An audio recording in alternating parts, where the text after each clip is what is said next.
मैं नहीं जानता तुम मेरी बात पर विश्वास करोगे या नहीं, लेकिन जो मैं बताने जा रहा हूँ वो मेरे साथ हुआ है और शायद अभी भी हो रहा है।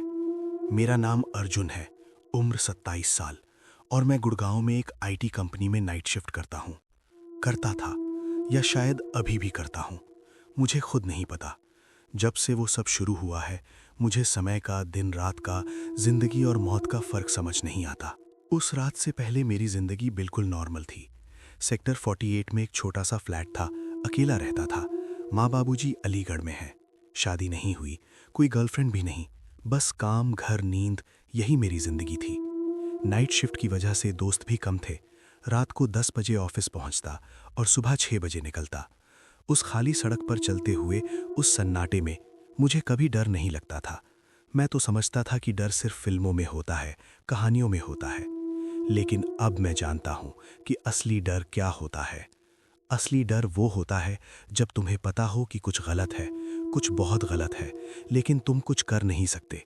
असली डर वो होता है जब तुम्हारा अपना फोन, तुम्हारा अपना कमरा, तुम्हारी अपनी सांसें तुम्हें दुश्मन लगने लगे। वो रात नवंबर की थी। ठंड शुरू हो चुकी थी। मैं ऑफिस से जल्दी छूट गया था क्योंकि सर्वर में कुछ प्रॉब्लम थी और क्लाइंट ने काम अगले दिन के लिए पोस्टपोन कर दिया था। रात के 2 बज रहे थे जब मैं अपने फ्लैट पहुंचा। सोसाइटी में सन्नाटा था। गार्ड की झोपड़ी में रोशनी थी, लेकिन गार्ड सो रहा था। लिफ्ट में घुसा तो उसकी हल्की सी घरघराहट के अलावा कोई आवाज नहीं थी। छठी मंजिल पर उतरा, अपने फ्लैट का दरवाजा खोला, अंदर गया। फ्लैट में अंधेरा था। मैंने लाइट जलाई, जूते उतारे, किचन में गया और एक ग्लास पानी पिया। फिर बेडरूम में गया, कपड़े बदले और बेड पर लेट गया। मोबाइल चार्जिंग पर लगाया और आंखें बंद कर लीं। थकान इतनी थी कि मुझे लगा 2 मिनट में नींद आ जाएगी, लेकिन नींद नहीं आई। कुछ था उस रात में, कुछ अजीब। हवा नहीं चल रही थी, लेकिन खिड़की की पर्दा हल्का सा हिल रहा था। बाहर कोई आवाज नहीं थी, न कुत्तों का भौंकना, न गाड़ियों का शोर, न रात के कीड़ों की आवाज। बस सन्नाटा, गहरा, भारी, घुटन भरा सन्नाटा। ऐसा सन्नाटा जो तुम्हारे कानों में घुस जाए और दिमाग में गूंजता रहे। मैं बेड पर करवटें बदलता रहा। नींद नहीं आ रही थी। घड़ी देखी, 2:45 AM। सोचा चलो यूट्यूब देख लेता हूँ कुछ देर। मोबाइल उठाया, अनलॉक किया, लेकिन अचानक एक अजीब सी बेचैनी हुई। ऐसा लगा जैसे कोई मुझे देख रहा है। मैंने कमरे में नजर दौड़ाई, कोई नहीं था। बालकनी का दरवाजा बंद था, खिड़की बंद थी, मेन डोर लॉक था। फिर भी वो एहसास जा नहीं रहा था। मैंने खुद को समझाया कि ये सब बकवास है, थकान है, नींद नहीं आ रही, इसलिए दिमाग अजीब अजीब सोच रहा है। मैंने फोन रख दिया और आंखें बंद कर लीं। और तभी वो हुआ। मेरा फोन बजा। रात के उस गहरे सन्नाटे में फोन की रिंगटोन ऐसे गूंजी जैसे किसी ने चीख मारी हो। मैं इतना चौंका कि बिस्तर पर बैठ गया। दिल इतना जोर से धड़क रहा था कि मुझे लगा छाती फट जाएगी। मैंने कांपते हाथों से फोन उठाया और स्क्रीन देखी। नंबर था अननोन और ऊपर समय लिखा था 3:17 AM। मैंने सोचा शायद कोई गलत नंबर है या फिर स्पैम कॉल। इतनी रात को कौन फोन करेगा। मैंने कॉल कट करने के लिए स्क्रीन पर अंगूठा रखा, लेकिन कुछ था उस नंबर में, कुछ था उस समय में जिसने मुझे रोक दिया। पता नहीं क्यों, लेकिन मेरे हाथ ने खुद ब खुद कॉल रिसीव कर ली। मैंने फोन कान से लगाया। हेलो। कोई जवाब नहीं। हेलो, कौन है? सिर्फ स्टैटिक, हल्की सी खरखराहट जैसे पुराने रेडियो में आती है। और उस खरखराहट के पीछे सांसें, धीमी, गहरी, भारी सांसें, जैसे कोई बहुत करीब खड़ा हो और सांस ले रहा हो। कौन है? बोलो, मैंने थोड़ा गुस्से में कहा, लेकिन मेरी आवाज कांप रही थी, मुझे पता था। और तभी एक आवाज आई, लड़की की आवाज, बहुत धीमी, बहुत हल्की, जैसे बहुत दूर से आ रही हो या शायद बहुत गहराई से। अर्जुन, मेरा नाम। उसने मेरा नाम लिया। मेरी रीढ़ में ठंडी लहर दौड़ गई। मेरे बदन के सारे रोंगटे खड़े हो गए। हाथ में पकड़ा फोन कांपने लगा। तुम कौन हो? तुम्हें मेरा नाम कैसे पता? जवाब में सिर्फ वो सांसें आती रहीं और फिर वो आवाज फिर आई, इस बार थोड़ी साफ। तुम मुझे भूल गए अर्जुन। मैंने दिमाग पे जोर डाला। ये आवाज जानी पहचानी सी लग रही थी। कहीं सुनी थी मैंने, लेकिन कहां, कब? मैं नहीं जानता तुम कौन हो। ये कोई प्रैंक है तो बंद करो। प्रैंक नहीं है ये अर्जुन, मैं असली हूं। जितनी असली तुम्हारी वो रात थी जब तुमने मुझे छोड़ दिया था और फिर कॉल कट हो गई। मैं कई मिनट तक वहीं बैठा रहा, फोन हाथ में पकड़े, पसीने से तरबतर। दिल अभी भी धड़क रहा था। मैंने कॉल हिस्ट्री देखी। Unknown number, duration 2 minute 17 second, time 3:17। मैंने उस नंबर पर वापस कॉल करने की कोशिश की, लेकिन फोन से आवाज आई, the number you are trying to reach does not exist. Number exist नहीं करता, लेकिन अभी तो कॉल आई थी उसी नंबर से। मैं उस रात सो नहीं पाया, बिस्तर पर बैठा रहा लाइट ऑन करके जब तक सुबह नहीं हो गई। मेरा दिमाग उस आवाज के बारे में सोचता रहा। वो लड़की कौन थी, उसे मेरा नाम कैसे पता, और वो बात जब तुमने मुझे छोड़ दिया था, इसका क्या मतलब?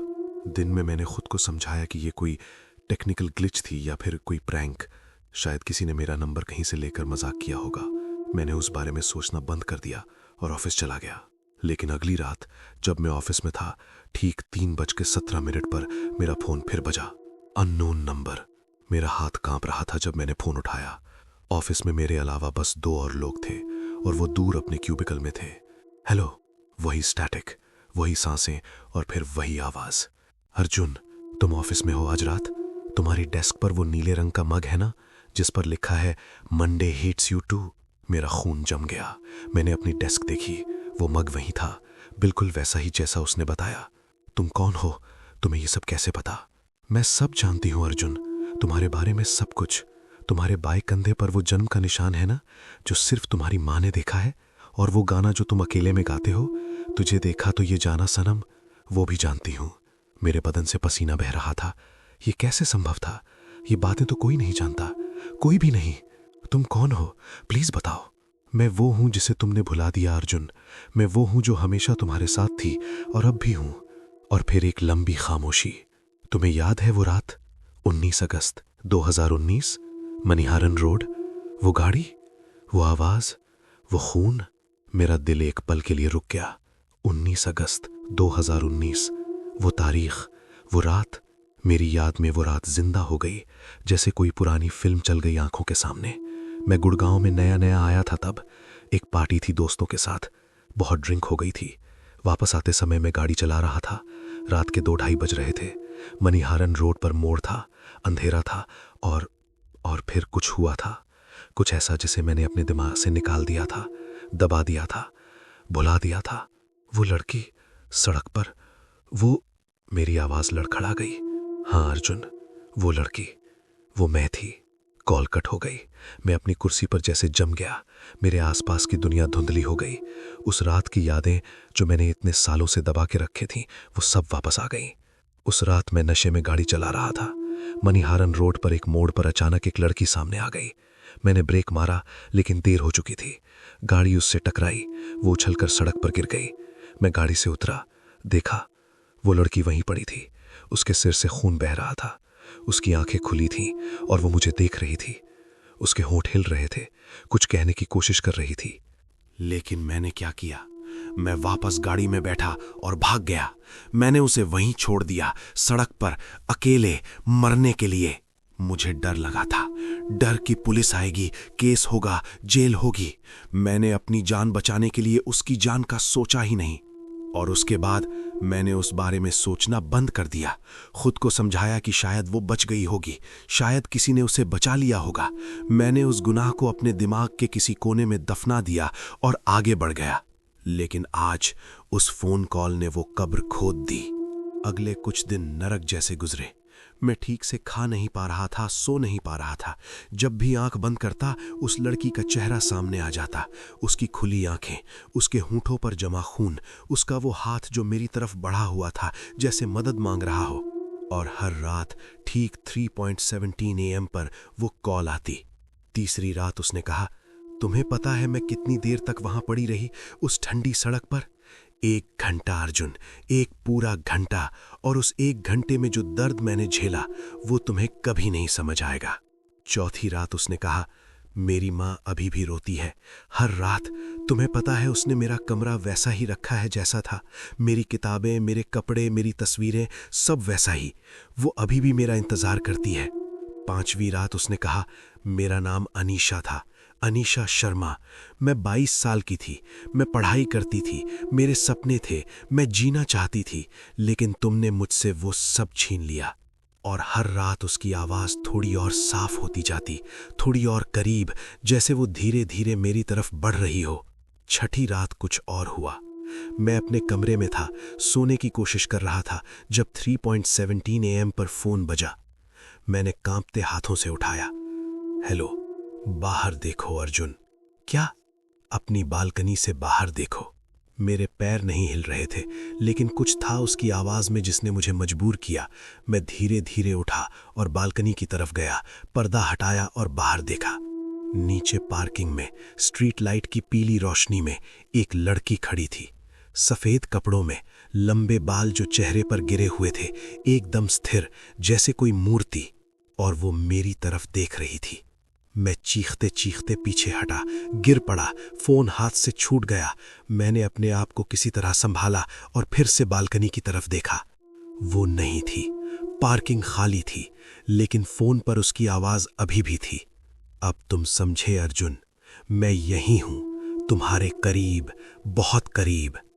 उस रात मैंने अपना फ्लैट छोड़ दिया, सामान उठाया और एक होटल में चला गया। सोचा शायद जगह बदलने से बात बदल जाएगी। लेकिन अगली रात भी ठीक 3:17 AM पर वो कॉल आई। भागकर कहाँ जाओगे अर्जुन? मैं तुम्हारे पीछे नहीं, तुम्हारे अंदर हूं। मैं टूटने लगा था, मानसिक रूप से, शारीरिक रूप से। मैंने एक मनोचिकित्सक से मिलने की कोशिश की, लेकिन जब मैंने उन्हें सब बताया तो उन्होंने कहा कि ये गिल्ट के कारण है, मेरा गुनाह मुझे परेशान कर रहा है। उन्होंने कुछ दवाइयां दी, लेकिन दवाइयों से क्या होता, वो कॉल तो आती रही। 1 हफ्ते बाद मैंने हिम्मत जुटाई और उस रात उससे पूछा, तुम क्या चाहती हो? मुझे बताओ, मैं कुछ भी करने को तैयार हूं। लंबी खामोशी, और फिर उसका जवाब आया, ठंडा, भावहीन। मैं चाहती हूं कि तुम वहां आओ, उसी जगह, मणिहारन रोड पर, जहां तुमने मुझे छोड़ा था, कल रात 3:17 पर। फिर क्या होगा? फिर तुम्हें पता चलेगा। Call cut. मैंने पूरा दिन सोचा, क्या करूं? पुलिस को बताऊं? लेकिन क्या बताऊंगा कि एक मरी हुई लड़की मुझे फोन करती है? वो तो मुझे पागल समझेंगे, और फिर मेरा वो गुनाह भी सामने आ जाएगा, उस एक्सीडेंट का, उस हिट एंड रन का। आखिर में मैंने फैसला किया कि जाऊंगा। शायद वो कुछ चाहती है, शायद मुझसे माफी चाहती है, शायद उसकी आत्मा को शांति चाहिए। मैं जाऊंगा और देखूंगा। अगली रात मैं 2 बजे अपनी गाड़ी में बैठ गया और मणिहारन रोड की तरफ निकल पड़ा। गुड़गांव की सड़कें सुनसान थी, कहीं कहीं स्ट्रीट लाइट्स की रोशनी थी, बाकी सब अंधेरा। मैं गाड़ी चला रहा था, लेकिन मेरा दिल बाहर आने को था। मणिहारन रोड आ गई, वो सड़क जहां सब हुआ था। मैंने गाड़ी रोकी, वही जगह, वो मोड़, मुझे याद था, हर इंच याद था। मैं गाड़ी से उतरा, चारों तरफ सन्नाटा था, हवा ठंडी थी, काटने वाली। मैं सड़क के बीच में खड़ा हो गया और इंतजार करने लगा। 3:10 AM, कुछ नहीं। 3:15 AM, कुछ नहीं। 3:16 AM, मेरे पीछे कुछ हुआ। मैंने मुड़कर देखा, वो वहां थी, अनीशा, सड़क के किनारे खड़ी, वही सफेद कपड़े, वही लंबे बाल, लेकिन अब उसका चेहरा दिख रहा था। और वो चेहरा, उस चेहरे पर चोट के निशान थे, माथे पर गहरा घाव था जहां से खून बह रहा था। उसकी आंखें खाली थीं, उनमें कोई जान नहीं थी, बस अंधेरा था। मैं हिल नहीं पा रहा था, जैसे किसी ने मेरे पैर जमीन में गाड़ दिए हों। और तभी मेरा फोन बजा। 3:17। मैंने कांपते हाथों से फोन उठाया। हेलो। उसकी आवाज आई, लेकिन इस बार फोन से नहीं, मेरे ठीक पीछे से। पीछे देखो अर्जुन। मैं धीरे धीरे मुड़ा। वो मेरे ठीक पीछे खड़ी थी, इतने करीब कि मैं उसकी सांसें महसूस कर सकता था, ठंडी बर्फीली सांसें। अब देखो, उसने कहा, और अचानक सब कुछ बदल गया। मैं उसी सड़क पर था, लेकिन समय बदल गया था। वो रात थी 19 अगस्त 2019 की रात। मैंने अपने आप को देखा नशे में गाड़ी चलाता हुआ, और सामने सड़क पर एक लड़की थी, अनीशा। वो सड़क क्रॉस कर रही थी। उसके हाथ में एक थैला था, दवाइयों का थैला। वो अपनी बीमार मां के लिए दवाई लेने गई थी, और फिर मेरी गाड़ी उससे टकराई। मैंने अपनी आंखों के सामने वो सब देखा। वो उछली, सड़क पर गिरी, उसका सर फटा, खून बहने लगा, और मैं गाड़ी से उतरा, उसे देखा और भाग गया। लेकिन इस बार मैंने कुछ और देखा जो मैंने पहले नहीं देखा था। अनीशा तुरंत नहीं मरी थी।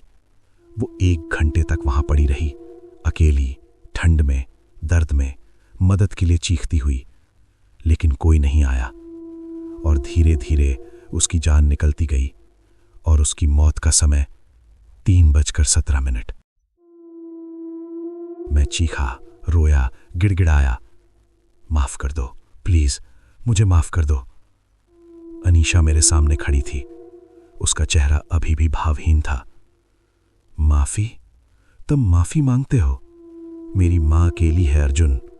उसकी बेटी मर गई, और उसे यह भी नहीं पता कि किसने मारा। वो आज भी रोती है, आज भी इंतजार करती है कि कोई आएगा, कोई बताएगा कि उसकी बेटी के साथ क्या हुआ।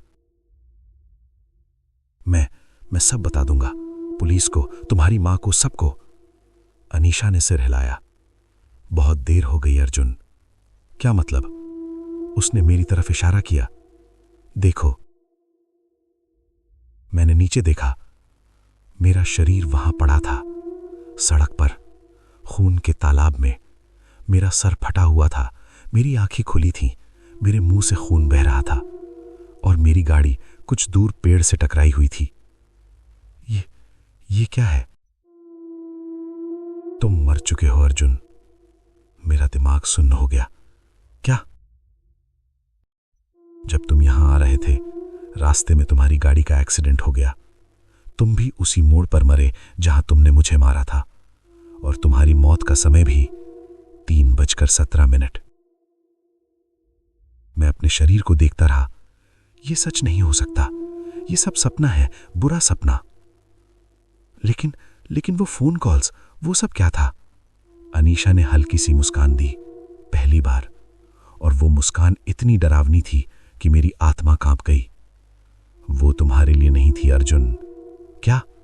वो कॉल्स, वो किसी और के लिए थीं।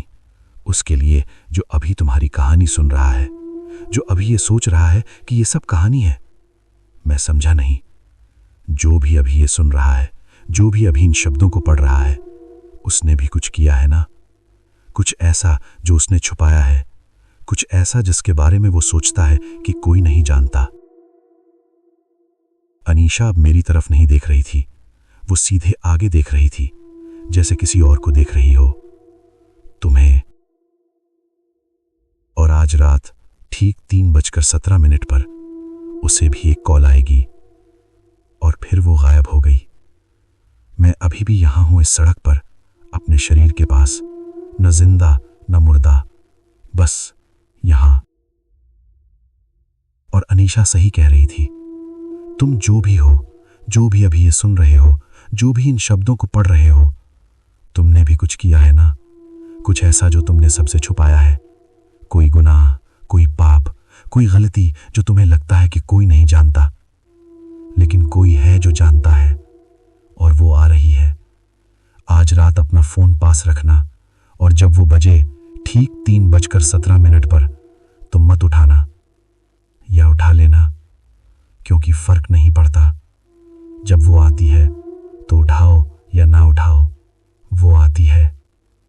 और एक बात, तुमने अभी जो समय देखा अपने फोन पर, क्या तुम्हें यकीन है कि वो 3:17 नहीं था?